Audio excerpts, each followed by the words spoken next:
క్యూనెన్ న్యూస్కు స్వాగతం. వేల్పూర్ మండల కేంద్రంలోని కృష్ణవేణి టాలెంట్ స్కూల్లో బతుకమ్మ సంబరాలలో భాగంగా కృష్ణవేణి టాలెంట్ స్కూల్ విద్యార్థినులు తమ నైపుణ్యంతో రంగురంగుల పూలను సేకరించి అద్భుతంగా బతుకమ్మలను తయారు చేశారు.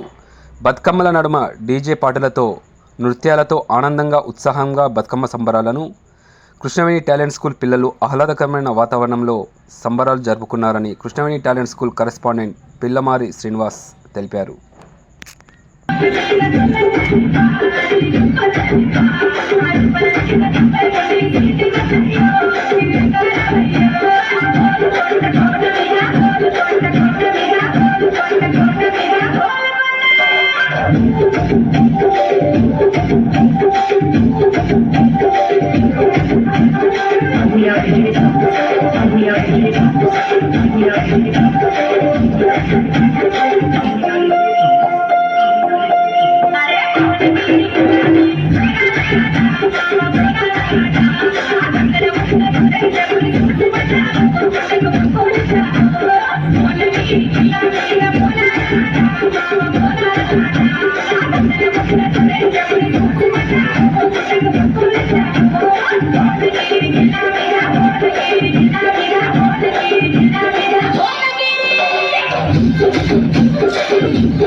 ఎప్పటికప్పుడు వార్తలను వీక్షించేందుకు Q9 న్యూస్ ని సబ్స్క్రైబ్ చేసుకోండి, లైక్ చేయండి, షేర్ చేయండి. విలువైన సమాచారాన్ని ముందుగా మీరే తెలుసుకునేందుకు బెల్ బటన్ ని క్లిక్ చేయండి.